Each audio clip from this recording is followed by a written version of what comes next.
누군가를 만나면 그 사람한테 잘 보이려고 조금씩은 조금 숨기고 싶어지고 가리고 싶어지고 그러잖아요. 그런데 결혼이라는 걸 하고 보면 재력도 드러나게 되고 부채도 드러나게 되고 그런데 이런 경우는 어떨까요? 결혼할 때는 뭐 직업도 의사고 특별히 문제가 없어요. 그런데 결혼을 하고 보니까 남편이 성적인 취향이 좀 독특해요. 왠지 부부관계를 조금 꺼려하는 것 같고 충격적인 거는 여성의 의류나 구두를 몰래 수집을 하는 거예요. 그래서 뭔가 여자가 있는 줄 알았더니 그게 아니라 자기가 그걸 갖고 싶은 거죠.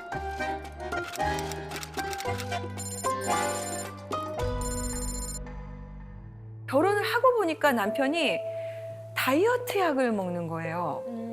그러면서 여성의 몸매에 대해서 너무 관심을 가지고 자기도 그런 몸매가 되고 싶어 하고 아, 저렇게? 자기가 그 옷을 입고 자기가 그 가방을 들고 어머나. 정말 더 충격적인 것은 부인이 화장실에 있는데 갑자기 들어와서 여성들은 소변을 볼 때 화장지를 몇 칸을 사용해? 여자는 화장지를 어떻게 써? 이런 변태적인 성향까지 보이는 거죠. 이럴 경우 어떨까요? 이것이 과연 혼인 취소 사유에 해당하느냐? 이게 실제로 가정법원에서 문제가 됐습니다. 그래서 이혼 취소에 해당하려면 법에 정하는 사유에 해당이 돼서 내가 정말 속아서 만약에 이걸 알았다면 절대 결혼하지 않았을 것이다. 그 정도 사유가 돼야 혼인 취소가 되거든요. 그래서 이 사례는 혼인 취소에 해당한다고 판결이 났습니다. 근데 이건 어떨까요? 어떤 여성이 있었는데요. 성폭행 피해를 당한 경험이 있어요. 아주 어렸을 때. 그래서 이걸 어떻게 본인이 할 수가 없어서 임신이 된 것도 해결을 할 수가 없었어요. 그래서 어쩔 수 없이 아이를 낳게 되고 그 아이를 입양 기관에 보냈습니다. 그렇게 해서 이제 어느덧 과거는 조금씩 상처가 아물어 가고 사랑하는 사람을 만났어요. 그래서 그 사람하고 결혼을 하게 됐습니다. 그런데 이 사람을 사랑하니까 이거를 계속 왠지 감추는 것은 사랑에 대한 도리가 아닌 것 같아. 그래서 어느 날은 결심을 하고 고민을 하다가 털어놨어요. 근데 남편은 그 얘기를 듣더니 속아서 결혼을 했다.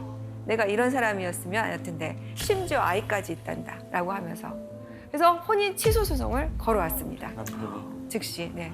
이 경우에는 어떨까요? 남편이 취소 소송을 네, 걸었어요? 소송을 걸어왔습니다. 이 경우에는 어떨까요? 참 어려운 문제죠. 바로 답변할 수 없을 것 같아요. 남성의 입장도 이해를 가죠. 결혼할 때 전에 혼인이 있었던 것들, 그다음에 특히 또 자녀가 있었던 것들, 재산 문제 어느 정도는 다 고지해줘야 할 의무가 있는 겁니다. 그리고 그 사람에게 선택할 수 있는 기회를 줘야죠. 그런데 이 경우에도 그럴까? 법원은 이 경우에는 그러지 않아도 된다고 판결을 했습니다.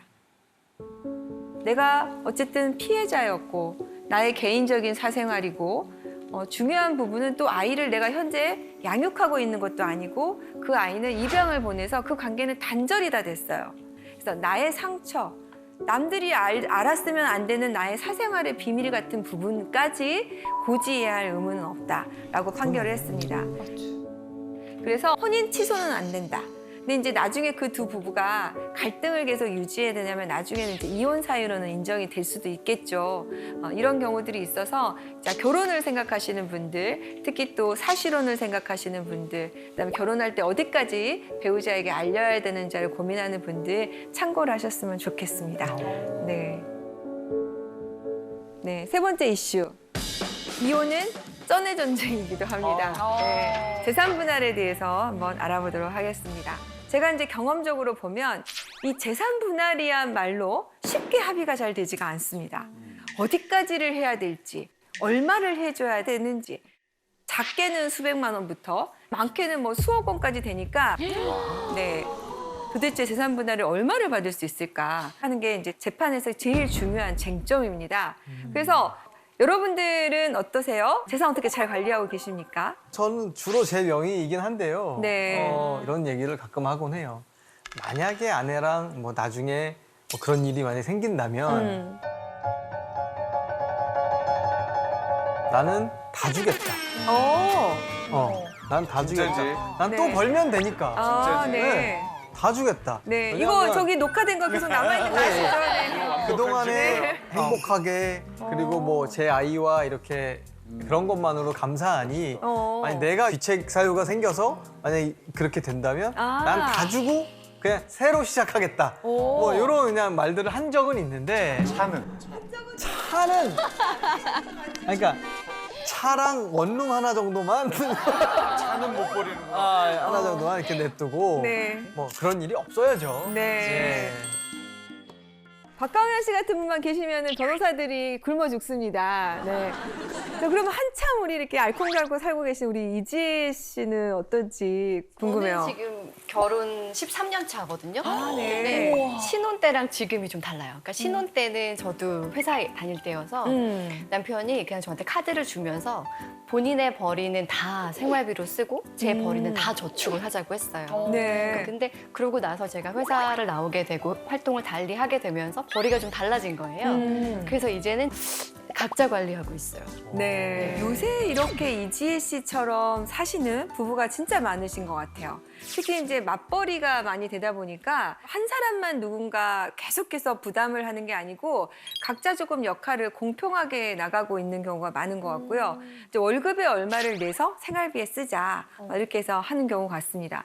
재산 분할이라는 것은 부부가 결혼 생활 중에 모은 공동 재산에 대해서 누가 얼마나 기여했는지를 보고 나누자 하는 게 이제 재산 분할의 핵심입니다. 그러다 보니까 한 재산을 두고 이거를 특유 재산이라고 주장하는 쪽과 공동 재산이라고 주장하는 쪽과 여러 가지 문제가 많죠. 그래서 오늘 재산 분할에 대해서 한번 궁금증을 해결해 보도록 하겠습니다. 네. 결혼 전에 산 주식이 결혼 후에 올라서 차익이 많이 발생했다. 그거 분할해야 됩니까? 재산의 발생 시점, 재산의 형성 시점은 결혼 전이에요. 그런데 이 주식의 가치가 올라가는 것은 결혼 이후란 말이죠. 이런 경우에 정말 많이 싸웁니다. 왜냐하면 발생은 특유 재산인 것 같아요. 네. 그런데 지금 시간이 지나면서 공동재산으로 되어 가고 있는 중이란 말이죠. 자, 이럴 경우에요. 혼인 기간이 짧으면 특유 재산 쪽으로 결론이 많이 납니다. 그런데 혼인 기간이 어느 정도 지속이 되면은 부공동재산 쪽으로 결론이 많이 납니다. 그리고 최근에 이제 많이 있었던 사례가 뭐냐면 아파트 당첨이 됐어요. 분양 계약이 당첨이 됐는데 그 계약 시점과 중간에 중도금을 계속 넣은 시점이 결혼 전후가 달라질 경우에 이거를 부공동재산으로 넣을 것이냐 아니냐. 그리고 또 작년 재작년에 부동산 시세가 엄청 올랐잖아요. 그래서 이제 쉽게 말하면 프리미엄이 많이 붙었어요. 이게 재산 분할 대상이 된다. 이렇게 결론이 나오고 있어서 결혼 전에 산 주식도 재산 분할 대상에 들어갈 수 있습니다. 요즘 많이 하는 암호화폐도 가능한가요? 암호화폐 요새 핫합니다. 예. 네, 암호화폐의 경우에 재산 분할 대상이 될 수 있는 경우가 많은 게 그 암호화폐를 산 그 자금이 어디서 왔느냐. 생각을 해보면 공동생활 중에 마련이 된 거잖아요. 그리고 예를 들어서 뭐 부인이든 남편이든 그렇게 암호화폐를 살 수 있었던 것은 다른 배우자의 노력과 기여, 가사노동, 육아노동 뭐 이런 게 있었기 때문이잖아요. 그러다 보니까 이럴 경우에도 당연히 재산 분할에 들어갑니다. 그런데 문제는 뭐냐면 산 것까지는 내가 알고 있는데 얘가 지금 얼마인지를 알 수가 없는 거죠.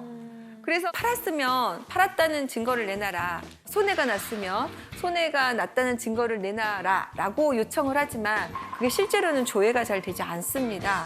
그리고 지금 최근에 이와 관련해서 재산분할 다툼이 늘어나고 있는 게 미국에서 통계를 보니까요. 이 암호화폐와 관련된 그 자산의 규모가 엄청나게 늘어나고 있어서 뭐 우리나라 돈으로 보니까 한 2,000조 정도 규모로 늘어나고 있다고 해요. 근데 우리나라도 요새는 젊은 친구들이 암호화폐 하나 정도는 뭐 투자를 하고 있는 경우가 상당히 많아서 화장실에 들어가면 화장실에서 안 나오신대요. 암호화폐 시세를 확인하느라고. 이렇게 이제 지하 경제로 들어가서 추적하기 어려운 재산들이 규모를 측정하기가 어려워서 그게 문제이지 분할 대상에는 다 들어가고 있습니다. 그러면 혹시 그 암보험 같은 것도 재산 분할이 가능한가요? 뭐 예를 들어서 유방암에 걸려가지고 내가 수천만 원의 돈을 받았어요. 근데 이거 지금 내가 남편 때문에 아파가지고 스트레스 받아서 나온 암보험인데 이걸 재산 분할해야 되느냐. 근데 원칙적으로는 이렇게 사고로 발생된 보험금 이거는 재산 분할 대상에 들어가지 않습니다. 근데 이제 이거는 안 들어가는데 그동안 부어온 적립식 보험금, 저축성 보험금 이런 것들은 재산 분할 대상에 들어가죠. 그래서 어떻게 기준을 하냐면 이 보험을 지금 해지했을 때 받을 수 있는 환급금이 얼마냐 이렇게 해서 그 금액을 재산 분할에 넣어서 판단을 하고 있는데요. 그런데 보험금 같은 경우에도 남편이 보험금을 다 불입해줬다. 그러면은 그게 재산 분할 대상에 또 예외적으로 들어갈 수 있는 경우는 있습니다. 네. 자, 그 중에서도 재산 분할 대상에 들어가지 않는 게 있습니다. 최근에 좀 이슈가 됐는데요. 어떤 게 있을까요, 혹시? 땅? 네. 복권. 복권. 딩동댕. 진짜? 네. 역시 로또 진행자시니까. 그러시구나. 네. 제가 이거는 방송 나갈 때 질문을 참 많이 받는 건데요. 이게 금액이 왜냐하면 우리 부부 재산은 예를 들어서 1억인데 로또 당첨금은 10몇 억이에요. 그러면 이게 재산 분할 대상이 안 되면 사실 재산 분할 할 게 없는 거죠. 그런데 로또 당첨금에 대해서 재산 분할 대상이 되지 않는다는 판례가 나왔습니다. 10년 차 되는 부부였는데 남편이 전문직이었어요.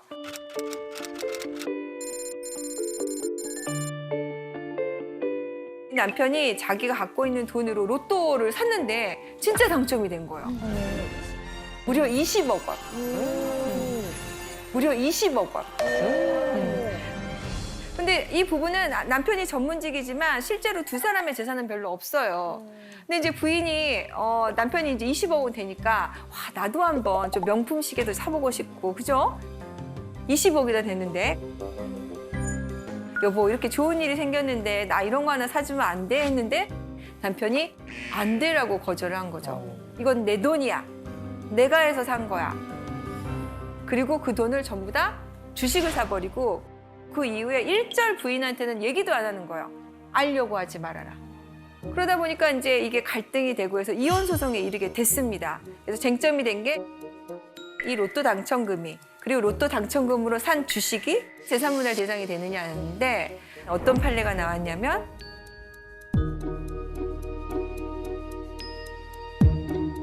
공동재산이 아니다라고 결론이 났습니다. 어떡해.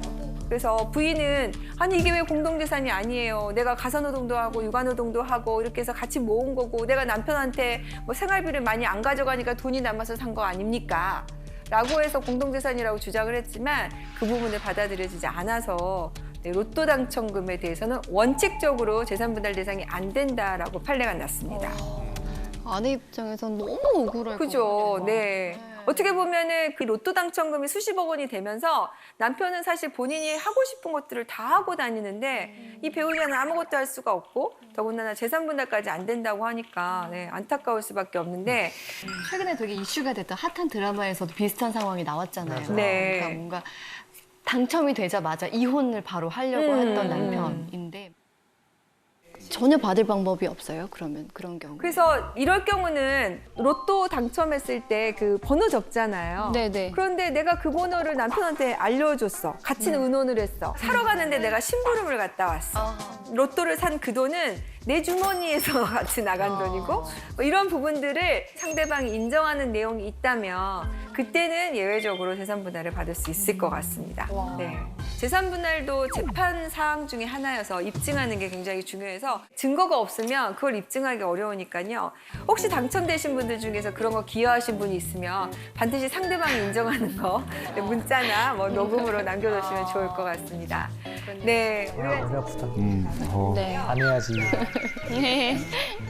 우리가 이제 여러 가지 긴 길을 넘어서 이혼 사건에서 제일 뭐 핫한 재산 분할 얘기를 좀 나눠봤는데요. 네 번째는 제가 정말로 좀 얘기 드리고 싶은 양육비에 관한 얘기를 조금 해봤으면 해요. 네. 아이가 이제 있는 상태에서 특히 미성년 자녀들이 있을 경우에 참 이 부분이 굉장히 문제입니다. 여러분들 배드파더스 사이트라고 들어보셨나요? 네, 네. 양육비 안 주나 보다.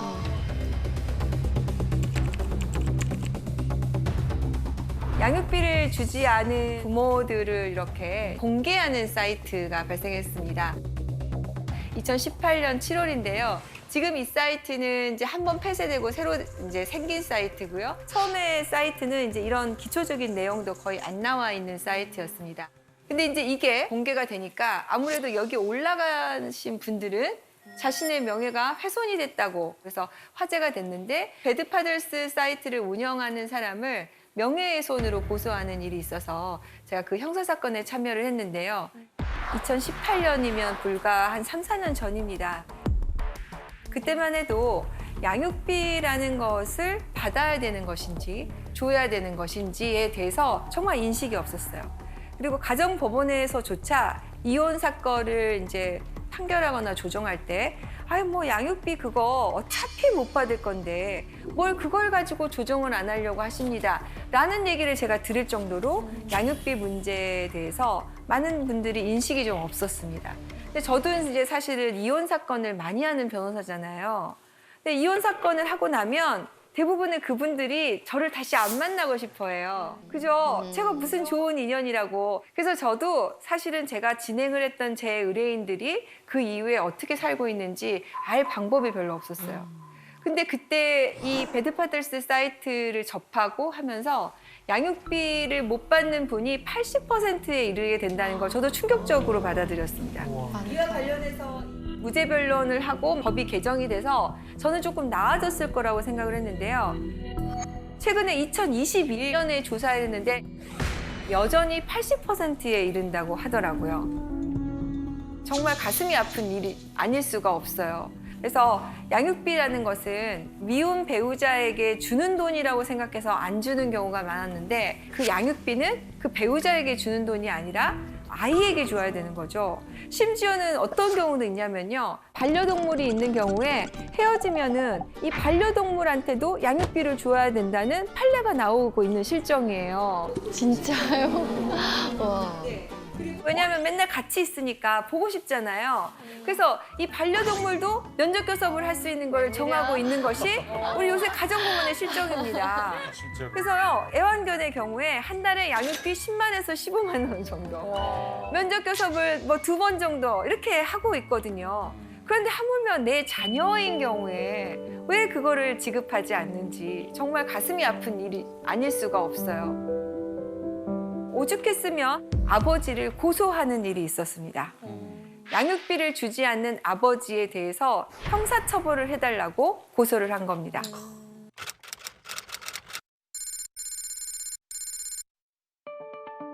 중학교 1학년인 14살 김모군.